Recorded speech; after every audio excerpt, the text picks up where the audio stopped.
seperti yang sudah kalian lihat di depan, ya, tentang keselamatan kerja di laboratorium, ya. Nah, tujuannya apa sih kita belajar ini? Nah, ini tujuannya melalui model pembelajaran Discovery Learning diharapkan peserta didik dapat memahami menggunakan alat laboratorium dan untuk melakukan pengukuran dan pengamatan dalam percobaan kimia, serta kalian harus mampu mendefinisikan tentang keselamatan kerja di laboratorium. Gitu ya, berdoa dulu ya. Dipimpin oleh satu orang, KM-nya siapa? Oke, Dinda, silahkan. Dipimpin untuk berdoa dulu. Before we study, let's pray together. Begin.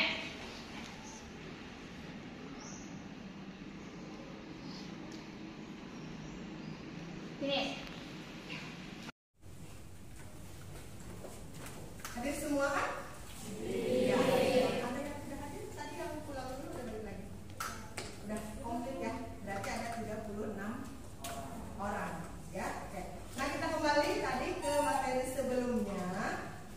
Nah, ya, sebelum ke materi sebelumnya, nah ini penilaian, teknik penilaian. Nanti setiap kalian belajar di sini, kalian akan dinilai. Nah, teknik penilaiannya satu ada asesmen sikap melalui observasi. Nanti ibu akan menilai kalian sikap kalian seperti apa, ya. Kemudian nanti ada asesmen formatif. Ini ibu nilai nanti ketika kalian melakukan percobaan dan mengisi LKPD, gitu. Jadi ketika mengisi LKPD nanti ibu lihat nih keliling, dinilai, gitu ya.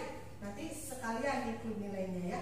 Dan yang terakhir asesmen sumatif. Jadi ibu nanti akan mengambil penilaian evaluasi. Jadi nanti terakhir ada evaluasi di mana kalian diberikan soal, nanti dijawab sebagai acuan apakah materi kali ini sudah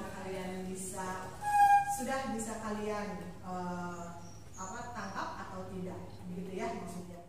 Bagaimana sih caranya supaya kita bisa selamat atau bukan selamat ya? Maksudnya supaya ketika belajar di laboratorium itu kita tetap aman dan nyaman. Pernah berpikir seperti itu?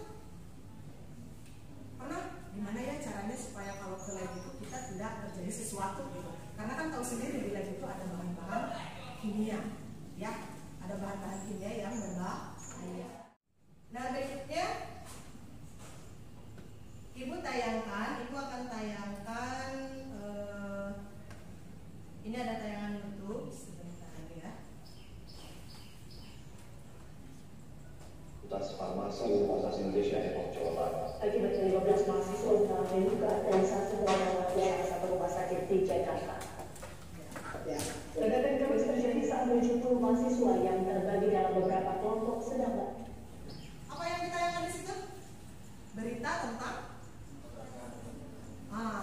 kecelakaan di laboratorium yang di situ di salah satu universitas itu terjadi kecelakaan laboratorium. Nah, sekarang pertanyaannya bagaimana supaya kita tidak terjadi kecelakaan di laboratorium ketika kita mau praktikum di laboratorium. Itu ya, sekarang tujuan dari pembelajaran ini adalah tentang keselamatan kerja di laboratorium. Nah, di depan kalian ini sudah ada alat-alat laboratorium. Ini tidak semua, ya, tidak semua, hanya beberapa saja. Nah, di sini ada, ini namanya test tube atau tabung reaksi dengan raknya, ya. Kemudian ini ada Aquades. Ini botol Aquadesnya. Ibu sudah masukkan ke sini sebagian. Lalu di sini ada gelas volume, gelas ukur, ya, untuk mengukur cairan tentu saja. Dan yang ini disebutnya Becker glass, juga sama. Yang ini Erlenmeyer. Nah, waktu sebelum ini kita sudah belajar alat-alat. Ibu pernah menunjukkan ya, waktu itu pernah menunjukkan. Ini alat ini namanya ini, gitu ya. Sekarang coba kelompok satu dulu. Kelompok satu silahkan ambil alat-alatnya di sebelah sana. Kelompok satu itu mengukur, menimbang.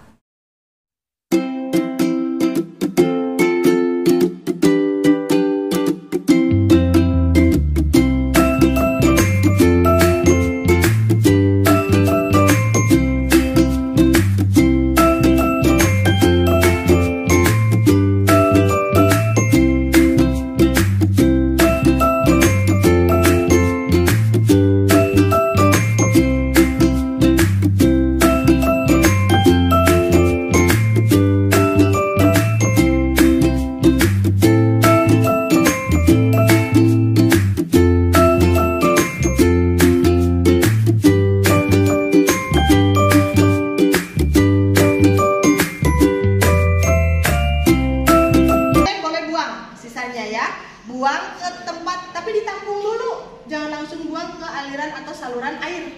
Ya. Kenapa? Kenapa tidak boleh dibuang langsung ke saluran air? Mencemari, betul. Pintar bimbingan ya. Jadi di sini mencemari lingkungan. Jadi harus ditampung dulu di wadah khusus, nanti baru kita buang ke tempat yang benar. Silakan searching, Ibu bagikan KKPD-nya. Nanti kalian isi, tulis nama dan kelasnya.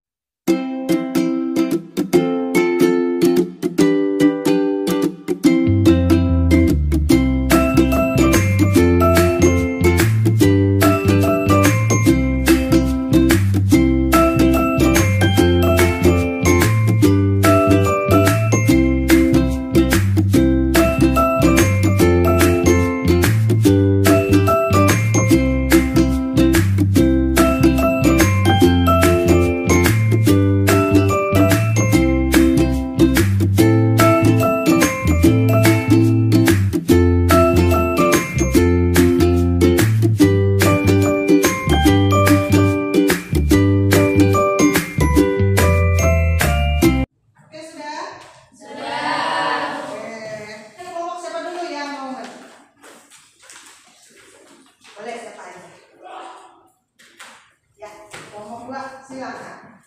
Ya. Assalamualaikum warahmatullahi wabarakatuh.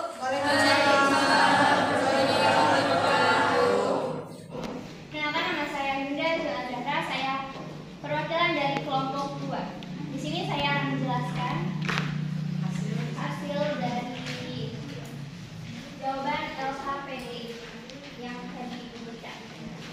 Diskusi ya. Ya. Untuk nomor 1, untuk menghaluskan garam, alat apa saja yang digunakan? Jelaskan beserta fungsinya. Di situ ada mortar untuk wadah atau alat menghaluskan garam. Yang kedua ada alu, yaitu batang porselen untuk menghaluskan garam. Dan yang ketiga ada spatula untuk menuangkan garam. Untuk jawaban dari diskusi nomor 2, pertanyaannya, jika kita mau memanaskan aquades sebanyak 100 ml, langkah-langkah apa saja yang harus kita lakukan dan apa saja yang dibutuhkan? Langkah-langkahnya: 1. Pasang kaki 3, kaca segi 4 dan bakar spiritus.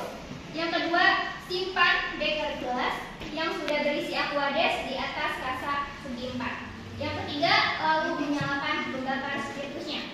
Alat yang digunakan ada kaki 3 untuk menahan kawat kaca dan penyangga kaki prokes pemanasan. Ada kaca segi 4 untuk pemanasan beker gelas ketika proses pemanasan. Juga ada beker gelas untuk menampung zat atau larutan. Pertanyaan nomor 3, hal apa saja yang harus diperhatikan saat akan bekerja di laboratorium? Jawabannya, menggunakan alat keselamatan diri seperti jas lab, sarung tangan, kacamata, dan secara sepatu tutup. Yang kedua ada mentaati semua tata tertib di laboratorium. Yang ketiga ada membaca petunjuk praktikum dengan cermat. Yang keempat ada mengetahui alat-alat dan bahan kimia di laboratorium. Yang kelima ada mencuci tangan dengan sabun dan air bersih setelah praktikum. Pertanyaan nomor 4, bagaimana cara penanganan yang harus dilakukan saat terjadi kecelakaan di laboratorium? Terjadi kebakaran. Jawabannya, 1. Mematikan sumber arus listrik. Yang kedua, menutupkan kain basah pada bahan yang terbakar. Yang ketiga, memadamkan api dengan apar saat api masih kecil. Yang keempat, memanggil mobil unit pertolongan bahaya kebakaran terdekat. Untuk yang terkena bahan kimia di kulit, jika bahan kimia yang mengenai kulit berbentuk padat, maka perlu membilas menggunakan air mengalir atau keran pada kulit yang terkontaminasi. Jika bahan kimia berbentuk cair dan dapat menembus pakaian, maka perlu segera melepas pakaian dan membilas tubuh dengan menggunakan air.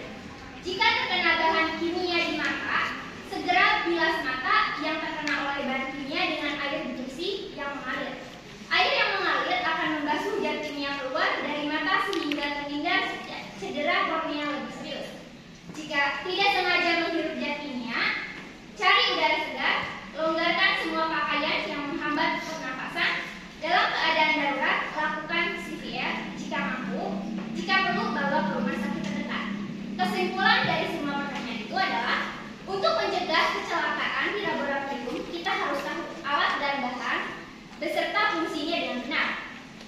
Patuhi semua tertib yang ada di laboratorium. Lakukan hal-hal yang dapat mencegah kecelakaan kerja sebelum masuk ke laboratorium dan harus mengetahui cara penanggulangan jika terjadi kecelakaan di laboratorium. Terima kasih. Cukup sekian dari saya. Wassalamualaikum warahmatullahi wabarakatuh.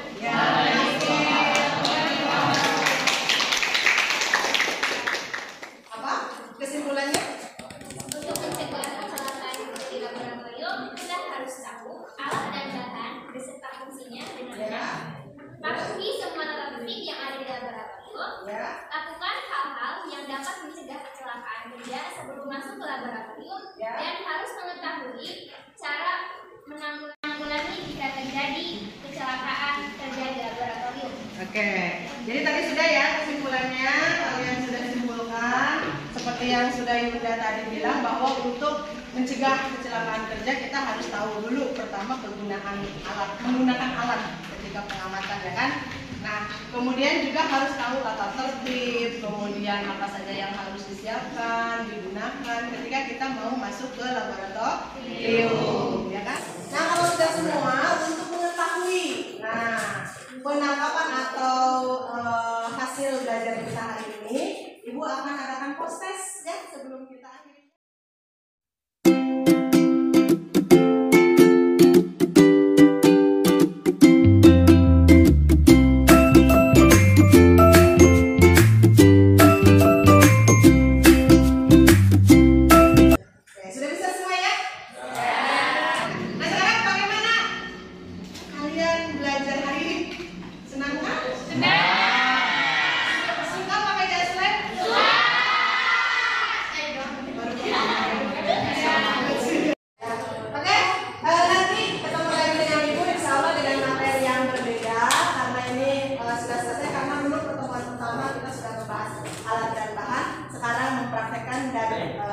Mengetahui keselamatan kerja ya. Nanti dengan materi berikutnya kita akan belajar lagi lebih jauh tentang kimia. Oke ya. Nah, kalau lain kali misalnya ada praktek lagi seperti ini, mau tidak? Pakai dasar lagi? Iya. Kenapa semua pakai dasar? Tahu dari ilmuwan? Iya. Nah, yang kerja di lab itu kan semua pakai dasar ya. Oke, baik. Terima kasih atas hari ini. Terima kasih juga kalian sudah mengikuti pembelajaran ini dengan baik dan benar, dan alhamdulillah tidak ada kesalahan.